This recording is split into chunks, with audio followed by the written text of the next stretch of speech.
خیلی ها بی خود و بی جهت تو خیابان به همه چی میخوان نگاه بکنن، اصلا در خصوصشون هم نیست، بعد نگاه میکنن، اشاره هم میکنن. خیلی ها تو خیابان داره میرید، از کجا میایید؟ چی تو پلاستیکه؟ نون تو پلاستیکه. چی تو پلاستیکه؟ سیب زمینی تو پلاستیکه. یعنی سین و جیمت میکنن چه تو پلاستیکه، برای کی میبرید، از کجا میایید، این موتور مال خودته، این ساعت مال خودته، این چیه تو کیفت فلان. بعضی موقع چه دوستان نفر اونجا نشستن، یه جمع هم اونجا نشسته، حالا طرف میاد کنار پنجره نیست، اینطوری میکنه، قرآن هم باز کرده ولی گوشش اونجاست، یه حالت هم به خودش میگیره. اگر میخواستن تو حرفشون رو گوش بدید میگفتم بفرما یه مشورتی هست، حتما یه بحث خصوصیه. اعوذ بالله من الشیطان الرجیم. بسم الله الرحمن الرحیم. الحمد لله والصلاة والسلام على رسول الله و علی آله و اصحابه من والاه، اما بعد. السلام علیکم و رحمت الله تعالی و برکاته. خداوند تبارک و تعالی را بسیار سپاسگزاریم و تشکر میکنیم، چون شکر تنها راه رشد و کمال و تنها راه نجات هست و تنها وسیله حفظ و پایداری نعمتهای خدا هست. لئن شکرتم لأزیدنکم و لئن کفرتم ان عذابی لشدید. عذاب شدید این که انسان سلب نعمت بشود. شرط نیست که حتما جهنمی باشد یا عذابی نازل بشود، همین که نعمت ازش گرفته بشود یا برکت نعمت از نعمتهای او گرفته بشود، همین کافی است براش. امشب شب جمعه هست و شب جمعه یکی از زمانهای مبارک هست که خداوند در خانه هر مسلمانی فرستاده. مثل مکانهای مبارک نیست که خودت بری دنبالش بتونی برسی یا نتونی برسی، ولی زمان مبارک در خانه هر کسی با پای خودش میاد. شب جمعه، روز جمعه، شب قدر، اینا میاد در خانت. ماه مبارک رمضان، اینا همه میاد در خانت، به هر خانه ای سر میزنه در کل دنیا. هرچی حسنات و خیرات و برکات و کارهای خوب و اعمال صالح هست جمع میکنه، با خودش میبره اونجایی که باید ببره. خب بحث شبهای گذشته رو دنبال میکنیم. اسباب انشراح صدر 9 تاست.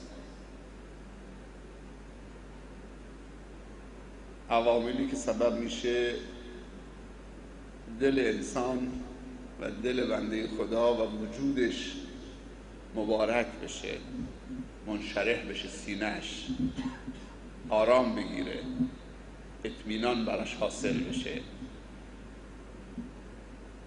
تکرار میکنم چون این مسائل خیلی مهمه تا تو حافظتون بمونه. اولین عامل و مهمترین چه بود؟ هدایت و توحید. ضدش هم بالاخره بزرگترین عامل برای اضطراب و ناامنی و پریشانی و تباهی و پراکندگی دل، یعنی ضلالت و گمراهی و شرک. دوم، نوری که خداوند پرت میکنه در دلی که صاحب اون دل به خداوند دل علاقمند به این نور نشون داده هدایت طلبیدنی هست، نور خدا طلبیدنی هست. یک طرفش توفیق خداست و چیزی که توفیق رو جلب میکنه و جذب میکنه خود تو هستی. دل خوب به خدا نشون بده، دل علاقمند، دلی که خواستار این نور باشه که بر اون بتابه. از خدا بخواه که نور ایمان را بر دلت بتاباند و اگر دلت با نور ایمان درخشید دیگه تن به تاریکی در نمیدید، دیگه همیشه میدرخشید، دیگه اون بصیرتت خود به خود ایجاد میشه. چون انسان 4 تا چشم داره، 2 تا چشمی است که بصر بهش میگه عرب، و بصر اون چیزی است که محسوسات و مادیات رو میبینی و تو صورت آدمه. اما بصیرت اون 2 تا چشمی است که تو دل انسانه. وقتی باز میشه دیگه دنیای معنویات ماورای این مادیات و محسوسات دیگه اصلا وصل میشه به بالا. اون 2 تا دعا بکنید تا خدا بازش بکنه، تا اون چیزهایی که باید ببینید. قرار بود امشب جناب شیخ افراز دعوت کنیم بیاد برای پرسش و پاسخ بالاخره سوالها یا برای پاسخ گفتن به سوالات، ولی این بحث باید امشب تمام بشه. آقای افرازم امروز زحمت کشیدن با دکتر عبدالباسط خطیبی زاده تو جلسه علمی که در باشگاه برگزار شد از ساعت 3:30 تا ساعت 6:30 اونجا حضور داشتن، دیگه معذرت خواهی کردن و رفتن. اما مسئله سوم که سبب انشراح دل می شود، علم نافع و مفیدی که تو رو به خدا وصل بکنه، تو رو به خدا نزدیک بکنه، تو رو به معنویات برسانه. اون علم، حالا چه علم مادی باشه، دنیوی باشه، چه علم اخروی باشه.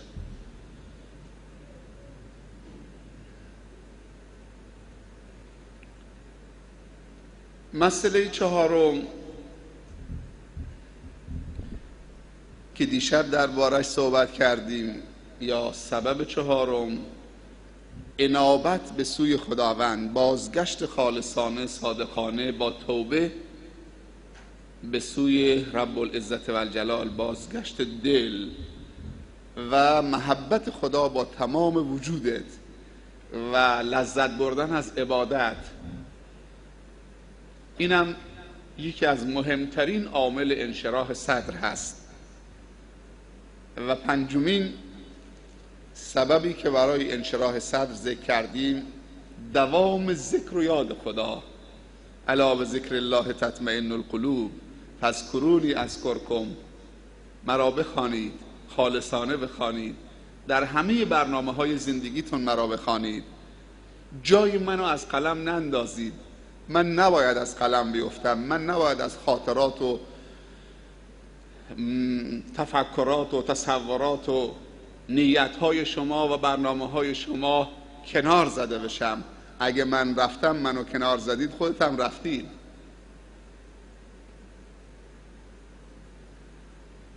تو بحث اذکار ما درسی داریم در مدرسه علوم دینی به اسم بحث اذکار. اگر تو بحث ذکر وارد بشید، تمامی اذکار شبانه روزی و روزمره که کتاب نوشتن علما، هر ذکری مخصوص یک جایگاه خاصی است. سبحان الله، ذکرها رو که بررسی میکنیم تو اماکن مختلف، برنامه‌های مختلف، جملات عوض میشه، مگر یک کلمه تو همه برنامه‌های روزمره، تو همه اذکار اون ثابته و اون اسم الله یا رب یا اللهم است.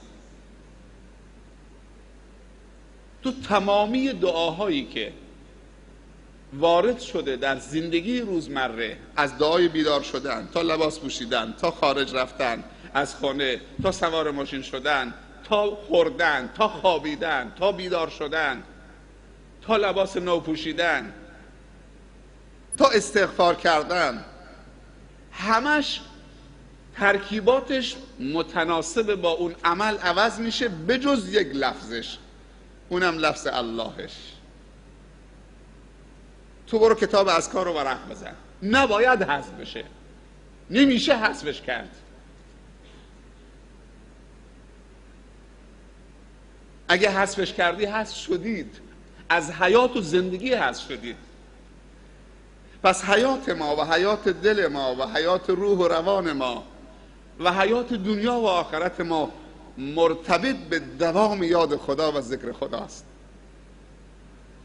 به درجه‌ای که پیامبر صلی الله علیه وسلم وقتی به خلا می رفتن، از خلا که بیرون می آمدن می گفتن غفرانک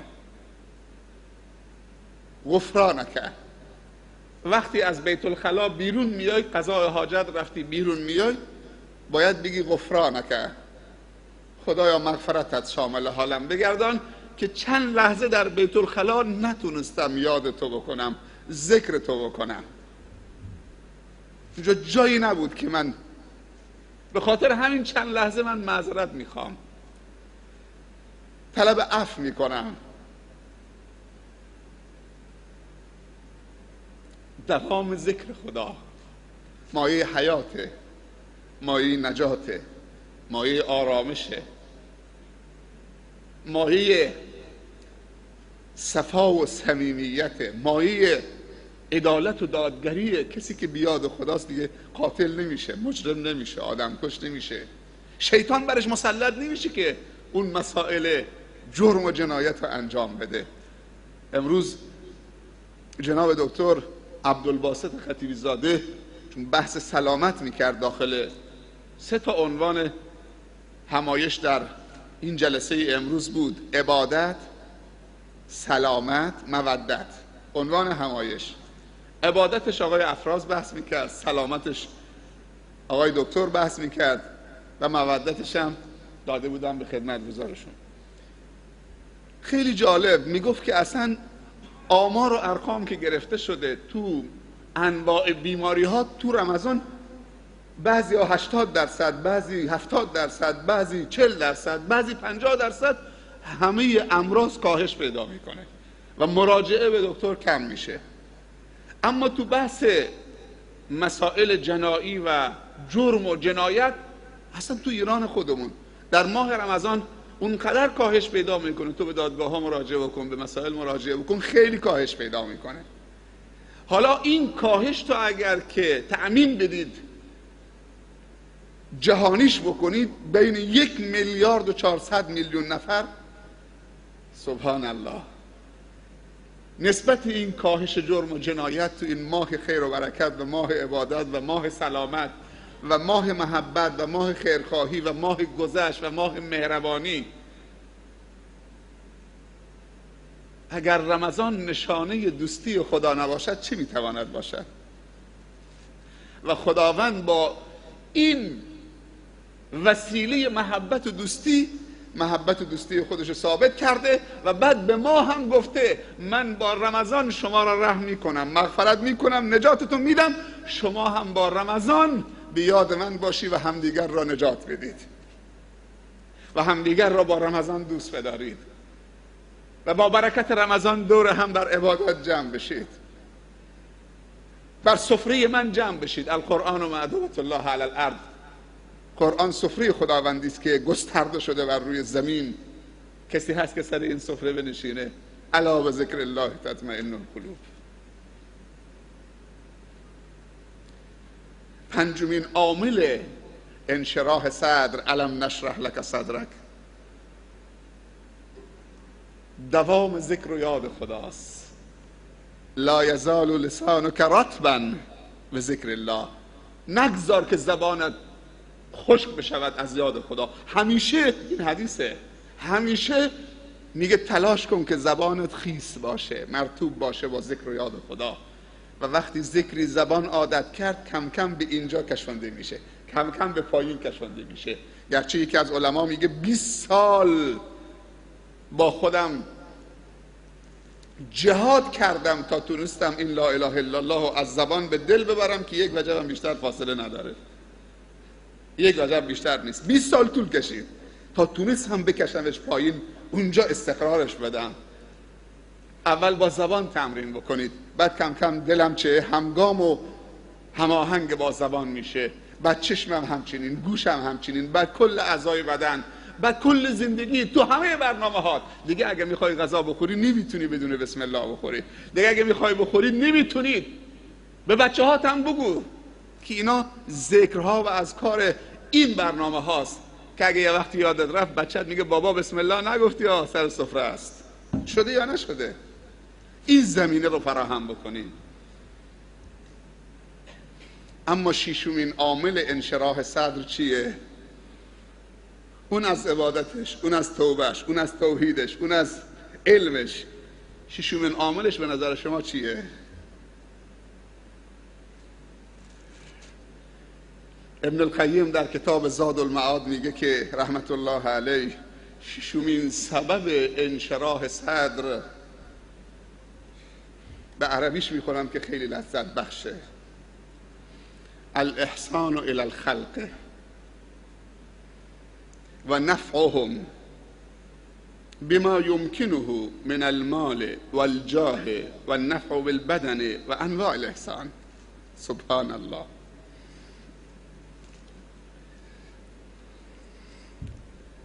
میگه ششمین عامل انشراح صدر احسان و نیکی کردن به خلق خداست. پیامبر صلی الله علیه و سلم ازش سوال کردن که بهترین بندگان خدا چه کسی است؟ میدونی جواب چی داد؟ نگفت کسی که نماز میخونه، روزی میگیره، نماز شب میکنه، فلان میکنه، فلان میکنه. گفت انفعهم للناس. سوال کردن بهترین عبادالله چه کسی است از نظر خدا؟ گفت انفعهم للناس، مفیدترینشون برای خلق خدا. و میدونیم مفیدترین برای خلق خدا چه کسی است؟ کسی است که خلق خدا را با خدا آشتی بده، کسی است که همزه وصلی باشه، نقطه عطفی باشه بین بندگان خدا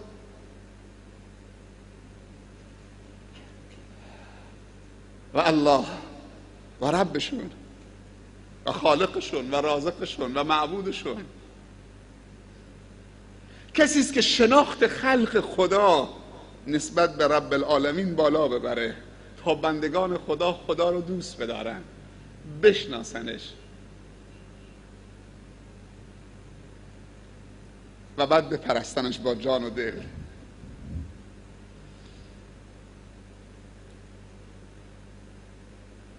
مفیدترین کاری که یک نفر میتونه انجام بده اینی که بندگان خدا رو فقیه و عالم بکنه. مدرسه درست بکنه، اگر خودش عالم نیست مدرسه درست بکنه، هزینه دانشجو بده، هزینه طلاب بده، دعات و دعوتگران را خودکفا بکنه بی منت. نه که پول زکات تو کف دستشون بذاره در ملأ عام بگیرین 50 تومن پول زکاته، که شخصیتش رو خرد بکنه.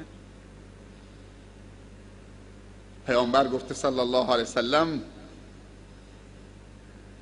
لینبعث من کل رجلین احدهما والاجر بینهما. اگر خودت نمیتونی مفید باشی با علم نداری برای جامعه خدمت بکنی، احسان واقعی بکنی، مال دارید بیا با مالت احسان بکن برای دینداری جامعه. علما رو تأمین بکن، طلاب رو حمایت بکن، از علم و دانش و تقوا حمایت بکن، از عفت حمایت بکن. هر کسی که اعلام کرد میخوام درس بخونم ازش حمایت بکن، درس دنیوی و درس دینی. پزشک لازم دارین، مهندس لازم دارین، اگر خدا بهت داده بیا اینطوری امت اسلامی رو تقویت بکن. این بهترین احسانه. احسانی که شیخ زایی خداوند بهش توفیق داد رحمت الله علیه در حق اهل سنت جنوب کرد بالاترین احسان بود. منطقه رو سیراب کرد، الان اگر ما 5000 تا طلبه و طالبات داریم، 140 تا مدرس و عالم داریم، 500 تا حافظ قرآن و دختر و پسر داریم و همه این طلبه های ما شاید 90% تحصیلات دانشگاهی هم دارن، این احسانی بود که دل شیخ بزرگوارمون بهش منشرح شده بود، اصلا تو ذاتش بود، دیگه جزء خصلت و ویژگیش بود. نمیتونست آرام بگیره، هر لحظه میخواست نفع برسونه.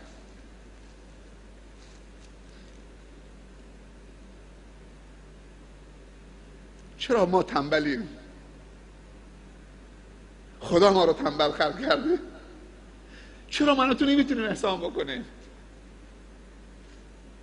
با یک حرف خیرم نمیتونیم؟ همیشه اخمی. برای چه اخمی؟ تبسم و که فی وجه اخیک صدقه، این یک احسانه. یه لبخند یه صدقه است، یک احسانه. اتقوا النار ولو بشق تمره، یه دونه خرما به افطاری بده، ثوابشو بگیر، دلش هم به دست آوردید. انا و کافل الیتیم که هاتین فی الجنه. چه کسی یک سرباز مجاهد رو تجهیز میکنه براش بهشت باشه؟ چه کسی یک چاه آبی رو فعال میکنه، روان میکنه، در خدمت مسلمین قرار میده، چاهی رو حفاری میکنه که مردم آب بنوشن براش بهشت باشه؟ چه کسی یتیم رو تحویل میگیره براش بهشت باشه؟ تو نماز امشب چی میخون؟ ولا یحضون علی طعام المسکین.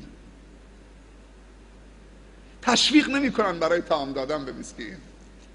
خیلی کارها هست که پول نمیخواد، همت میخواد، یک کمی همت آنچنانی هم نمیخواد. حالا یه لبخند زدن چی همت میخواد؟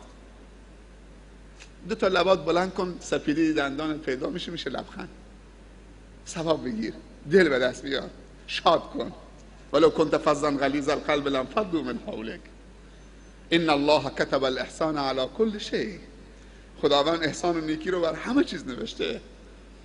اولین احسانی که باید بکنید به خداست و بر مبنای ایمانت تو احسان به خلق خدا میکنید. احسان به پدر و مادر، احسان به شاگرد، احسان به معلم، احسان به همسایه، احسان به دوست و رفیق، احسان به برادر و خواهر مسلمان. بعضی احسان ها با دعاست. باور کن خیلی جوان ها هستن که در گمراهی به سر میبرن، همین دعای تو کارسازه، همین دعای تو کارسازه، میکشونه، جذابیت داره. یه روزی میدونید که برکت دعای خالصانه تو به کجا رسیده.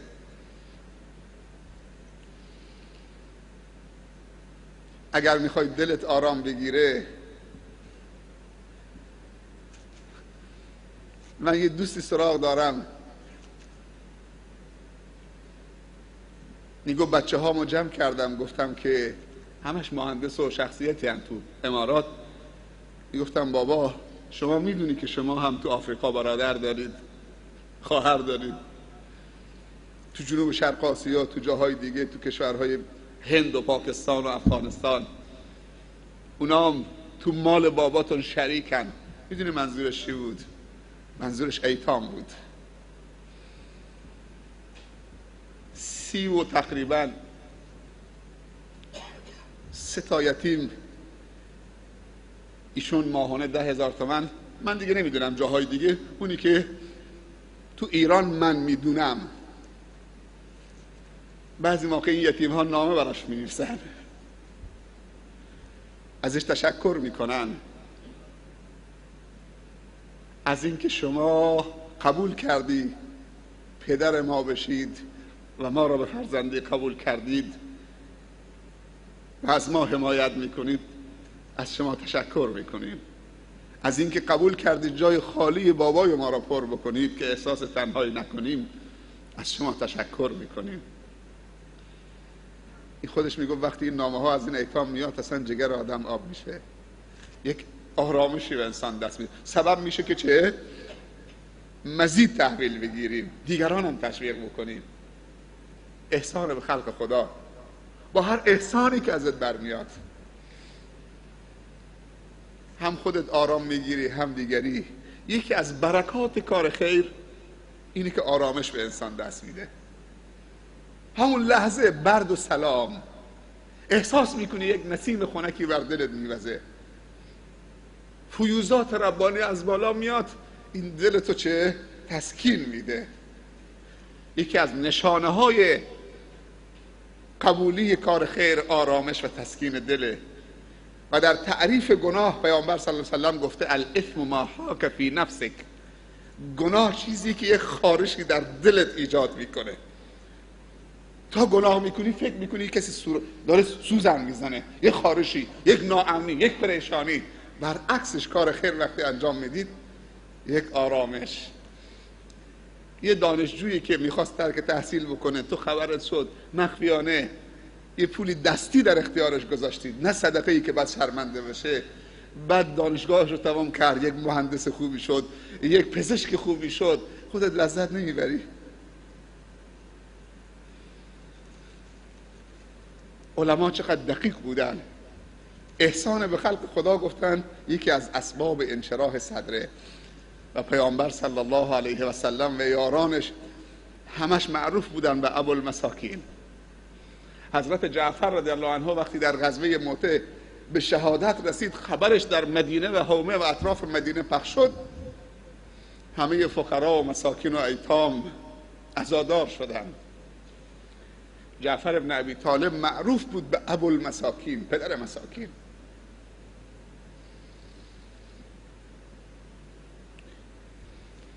حضرت عمر هم کمتر از حضرت ابوبکر هم کمتر نبود، حضرت عثمان هم کمتر نبود، حضرت عبدالرحمن ابن عوف هم کمتر نبود. کدومی که شما مثال بزنید؟ حضرت علی هم کمتر نبود، حضرت خدیجه رضی الله عنهم اجمعین اونم کمتر نبود. پیامبر صلی الله علیه و سلم میفرمایند هیچ مالی به اندازه مال خدیجه به درد دعوت اسلامی در صدر اسلام نخورده.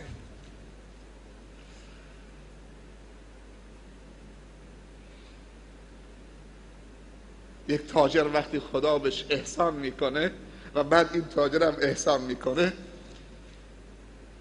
خیلی سراغ داریم که یک تاجر با مالش توسط یک عالم 500 تا عالم درست شده، با مالش یک عالم با مالش 500 تا عالم درست کرده، مالو تبدیل به عالم کرده. این فضل و کرم خدا هست یا نیست؟ این سبب آرامش دل میشه یا نمیشه؟ هفتمین سبب شجاعته. شجاعت هفتمین سبب برای انشراح صدره، برای آرامش دله. انسان بزدل همیشه پریشانه، انسان ترسو، جبان، خائنم در میاد. کسی که ترسوست یه روزی سر از مخبری در میاره، یه روزی مخبر میشه، یه روزی جاسوس میشه و خائن در میاد. همیشه پریشانه، آرام نداره، خواب نداره. ولی انسان شجاع، نه شجاعی که همینجوری شعار بده بی خود و بی جهت مردم بکوبه، مخالفو بکوبه که من شهامت دارم. نه، شجاعت میادین خاص خودش داره و روال خاص خودش داره و ضوابط خاص خودش داره.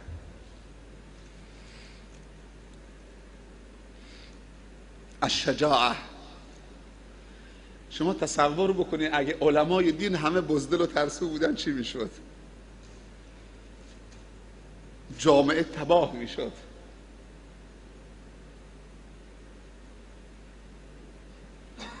در هر زمین و زمانی بیشترین زندانی ها متفکرین و دعات و دعوتگران و علما و شخصیت ها هستند.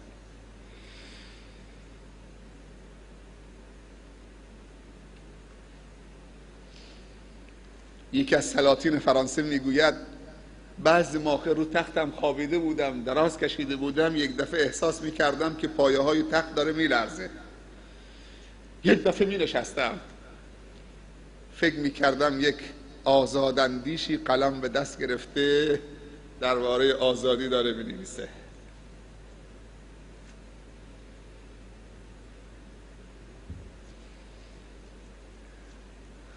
پروین اعتصامی هم ابیاتی درباره اشک یتیم داره. میگه اون لؤلؤیی که بر سینه پادشاهان ظالم هست اشک یتیمه.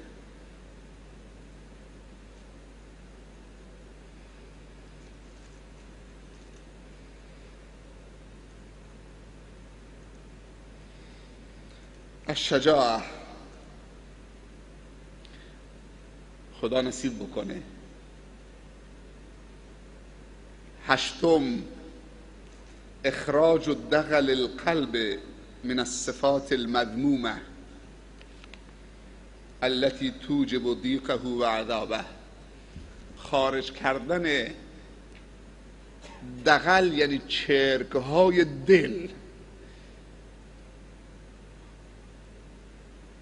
چرکهایی که نتیجه صفات مذموم است که بر دل مسلط میشه. استاد فتحی یکن در کتابش قوارب النجات فی حیات الدعات میگوید مداخل الشیطان الی النفس سبعه. مداخل شیطان، مدخلهای ورودی شیطان به دل انسان 7 چیزه. من مختصر میگم. استاد فتحی یکن در کتابش قوارب النجات، قایق‌های نجات در زندگی دعوتگران میگوید مداخل ورودی شیطان به دل انسان، اینجا میگه خارج کردن چرکهای دل که دل رو مسموم میکنه از صفات مذموم که سبب قساوت قلب میشه. میگه 7 است: الکبر، الغضب، الشهوه، الحسد، البخل، سوء الظن، العجله. چند تا شد؟ 7 تا شد. یک بار دیگه: الکبر، تکبر، اگر بر دل مسلط شد خلاص. تواضع حیات قلبه، تکبر نابود کننده است. این دغل قلبه، قلب آلوده میکنه. تکبر تعریفش چیه؟ تحقیر مردم و رد کردن حق. این تفسیر حدیث پیامبره: بطر الحق و غمت الناس. الغضب گفته از غضب از شیطانه، اگر شما رو عصبانی کرد بر دل وارد میشه دیگه، دل رو منفعل میکنه. بلا فاصله برو وضو بگیر، چون شیطان از آتشه و آتش با آب خنثی میشه و بهترین عامل خنثی کننده غضب وضوست و جابجا شدن و استغفار کردن از اون حالت. و در حال غضب و خشم هیچ موقع تصمیم نگیر و تربیت نکن. 3 الحسد، تمنای زوال نعمتی در برادری. اگر اون نعمت زائل شد تو خودت هم بی نعمت میشید. بلکه بگو خدایا به اون دادی، برکت در زندگیش بنداز، در نعمتش. به منم از خزینه خودت مثل اون بده، بدون که از اون کم بشه. چه اشکال داره اون داشته باشه تو هم داشته باشی. از شهوت علما میگن 3 تا شهوته. شهوت النفس، شهوت نفس، هرچی چشم ببینه دلم هوا میکنه، این مال من باشه، اون مال من باشه، اگه این مال من باشه چقدر خوبه، اگه این بوتیک مال من باشه، این ماشین مال من باشه. شهوت البطن، شهوت شکم، دیگه خودتون میدونید شهوت شکم یعنی چی. و شهوت الفرج، شهوت شرمگاه، نه اون شهوتی که با ازدواج و در مسیر خودش قرار میگیره. این چند تا شد؟ 4 تا. بخلم بر دل وارد میشه. الشیطان یعدکم الفقر، میگه اگه انفاق کردی فقیر میشی. و انسان بخیل همیشه بدبخته، همیشه بیچاره است، همیشه عاجز و درمانده است. نه از روی نداری، از روی این که نمیتونه دلی داشته باشه که بریزه بیرون، سخاوت داشته باشه. بخل، سوء الظن. 6 سوء الظن، بدگمانی. پیامبر صلی الله علیه وسلم میفرمایند هیچ خیری معادل این 2 خیر نیست: حسن الظن بالله و حسن الظن بالناس. و هیچ شری معادل این 2 تا شر نیست: سوء الظن بالله و سوء الظن بالناس. بدگمانی به خدا و خلق خدا میگه بدترین شره، از اون دیگه شر بدتر وجود نداره. این حدیث پیامبر صلی الله علیه وسلم. بدگمانی انسانو از خدا دور میکنه و بدگمانی انسانو از خلق خدا دور میکنه. ما باید حسن ظن داشته باشیم به هم تا بریم تو آغوش هم. این میخواد به من نزدیک بشه، حتما طمعی داره، حتما قصدی داره، حتما فلانی داره. نه، با اینا نمیشه، اینا فلانن، اینا. تا کی آخه این بدبینی؟ حسن الظن بالناس، حسن الظن بالله و حسن الظن بالناس هیچ خیری معادلش نیست. اما هفتم العجله، هفتمین مدخل ورودی شیطان عجله است. فی التأنی السلامه و فی العجله الندامه. در تأنی سلامت هست، در عجله پشیمانی هست. اما عجله در هر کاری مذمومه مگر در 5 چیز علما گفتن عجله باید انجام بگیره. یکی اگر میت واقع شد عجله باید بکنیم، سریع غسلش بدیم، نماز بخونیم، کفنش دفنش بکنیم، میت نباید بمونه. عجله در دفن میت. 2 اگر مقروض شدی، بدهکار شدی، عجله بکنید در اسرع وقت دینتو پرداخت بکنید، چون اگر مردی با قرض از دنیا رفته بودید و تو دفترت هم ننوشته بودید، وای بر حوالت که همینجور چه به فراموشی سپرده شد. پیامبر صلی الله علیه وسلم وقتی که میتی در مدینه واقع میشد سوال میکرد این میت مقروض هست یا نیست، بدهکار هست یا نیست. اگر میگفتم بدهکاره، میگفتم من نماز نمیکنم روش. کسی هست دینش قبول بکنه؟ تو جلسه اگر یه نفر بلند میشد تو جمع میگفت من دینشو پرداخت میکنم، یا ترکه داره، میراث داره، دینش چه میتونن ازش پرداخت بکنن، میگفت بیارید تا نماز بخونم. اگه کسی تقبل نمیکرد میگفت خودتون رو برادرتون نماز بخونید، من نمیخونم. چقدر مهمه. امروز طرف وقتی میخواد بره قرض بگیره پیش یک تاجری، پول که زیاد داره، حالا من میگیرم کم کم دیگه چه، به مرور زمان این خودش مایوس میشه، بعدم مجبور ببخشه. شدا لحظه اولی که میده میگه خب این میلیونره، حالا 2 میلیون به من قرض بده، چه میشه؟ بعد 5-6 سالم چه به تأخیر میندازم، بعدم مجبور میشه گذشت میکنه و چیزام آب از آب تکون نمیخوره. اینجاست که پیامبر صلی الله علیه و سلم میفرمایند اگر کسی لحظه ای که میخواد قرض بگیره قصدش باشه که پرداخت بکنه در اسرع وقت، خدا از نیست کمکش میکنه. و اگر کسی منظورش لحظه اول قصدش این که پرداخت نکنه، اگه میلیونر هم بشه نمیتونه اون 100,000 تومان رو پرداخت بکنه. اینا همش احادیث ها. و 4مین عجله، پنجمین عجله، اول میت، 2 قرض، 3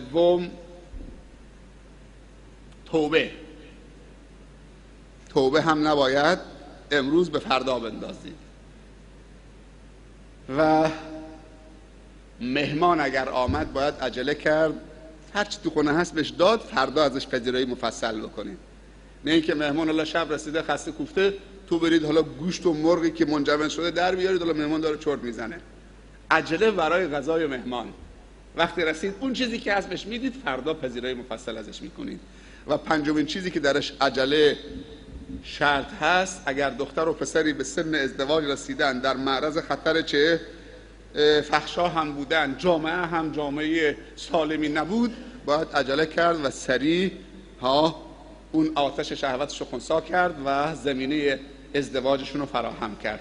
این 7 مورد بود که بالاخره مدخل ورود شیطان یا مدخل شیطان به نفس انسان هست. اما 9مین سبب برای انشراح صدر میگه ترک و فضول النظر و الکلام و الاستماع و المخالطت و الاکل و النوم. اینم خیلی جالبه که متاسفانه خودمون همه انجام میدیم. میگه 9مین سبب برای انشراح صدر و آخریش میگه ترک کردن نگاه های اضافی، صحبت ها و کلمات اضافی که لزومی ندارد، شنیدن چه و استماع به کلمات مردم و جملات مردم و صحبت مردمی که تو رو نطلبیدن که گوش بدید. و مخالطه، چند نفر اونجا نشستن به تو نگفتن بیا، دوستم ندارن، خود جا میزنید. مخالطه در جایی که لازم نیست. و الاکل و خواب اضافی و نوم، ببخشید، و خوردن اضافی و نوم اضافی و خواب اضافی، اینا همه سبب چه؟ قسوت قلب می شود و سبب پراکندگی دل می شود. خیلی ها بی خود و بی جهت تو خیابان به همه چی میخوان نگاه بکنن، اصلا در خصوصشون هم نیست، بعد نگاه میکنن، اشاره هم میکنن. خیلی ها تو خیابان داره میرید، از کجا میایید؟ چی تو پلاستیکه؟ نون تو پلاستیکه. چی تو پلاستیکه؟ سیب زمینی تو پلاستیکه. یعنی سین و جیمت میکنن چه تو پلاستیکه، برای کی میبرید، از کجا میایید، این موتور مال خودته، این ساعت مال خودته، این چیه تو کیفت فلان. در صورتی که پیامبر صلی الله علیه وسلم میفرمایند من حسن اسلام المرء، دنبالش بگید دیگه، من حسن اسلام المرء ترکه ما لا یعنی، از کمال و زیبایی اسلام یک مسلمان ترک ما لا یعنی است، چیزی که در خصوصش نیست و بهش ربطی نداره ترک بکنه. میگه از کمال و زیبایی و جمال ایمانشه، ولی ما نه، میخوام ایمانمون رو زشت بکنیم، اونقدر سین و جیم میکنیم که آخر خودمون رو مرتبط بکنیم، ربط هم نداره به تو. وظیفه تو از کنار مسلمان رسیدی، سلام علیکم. علیکم السلام. بابا مریض بود، حالش بهتر شده، از بیمارستان مرخصش کردی، الحمدلله. بچه ها خوبن، سلام برسونید، التماس دعای خیر، خدا هدایتتون بکنه، خدا توفیقتون بده. چه تو پلاستیکه، چه فلانه، چه تو جیبته، از کجا میای، کجا میری. بعضی موقع چه دوستان نفر اونجا نشستن، یه جمع هم اونجا نشسته، حالا طرف میاد کنار پنجره نیست، اینطوری میکنه، قرآن هم باز کرده ولی گوشش اونجاست، یه حالت هم به خودش میگیره. اگر میخواستن تو حرفشون رو گوش بدید میگفتم بفرما، یه مشورتی هست، حتما یه بحث خصوصیه.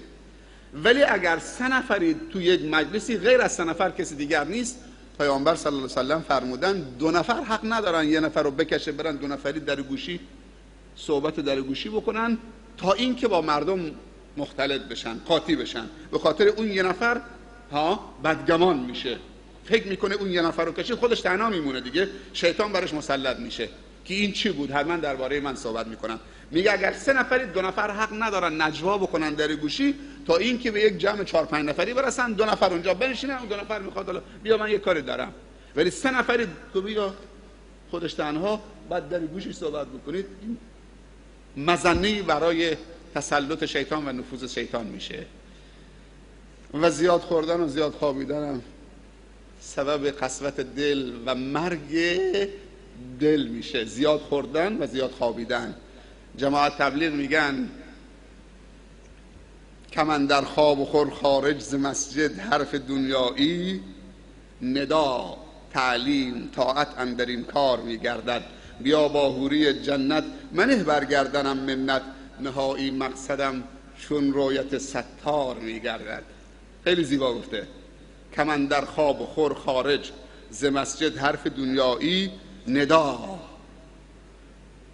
اگه عرضه دارید ندا، تعلیم طاعت اندر این کار میگردد. بیا با حوری جنت منه برگردنم منت، نهایی مقصدم چون رویت ستار میگردد. اینم بود اسباب انشراح صدر. خدا به ابن القیم جزای خیر بده که این همه معلوماتو رله کرده و علما در اختیار ما گذاشتن. خودشون کی به رحمت خدا رفتن، ولی هر وقتی که کتابشون مطالعه میکنیم همش نفع و فایده و همش هدایت و تقوا و برکته. علما اینطوری هستند. سعدیا مرد نکورام نمیره درگز، مرد آن است که نامش به نکویی نبرند. امشب اطاله کلام کردیم ولی شب جمعه است و ماه مبارک رمضانه و 2 تا جمعه دیگه داریم. از امشب که الان گذشت به بعد دیگه ما هر روز 4 صفحه به قرائتمون در نماز اضافه میکنیم، به خاطری که میخوایم تاش بعد از ظهر پنجشنبه آینده، پنجشنبه دیگه نه، پنجشنبه بعدی انشاءالله تا شب جمعهش ختممون کامل بکنیم. یعنی شب 27 رمضان امسال انشاءالله ختم تراویح و تهجد صورت میگیره، اگر حیاتی تمدید شد و خداوند توفیق داد که زنده باشیم و سالم باشیم و در خدمت همه باشیم، با هم البته. پس کمی استقامتتون بالاتر ببرید، احساس خستگی نکنید. شب 4 صفحه برادرمون آقای سماک اضافه میخونه، به خاطر که 3 جز باید جلو بریم دیگه، که امسال هر سال شب 28م بعضی موقع 29م ختم میکردیم، امسال میخوایم انشالله شب 27م رمضان انشالله ختم تراویح و تهجد داشته باشیم. اینم من باب علم گفتم که در جریان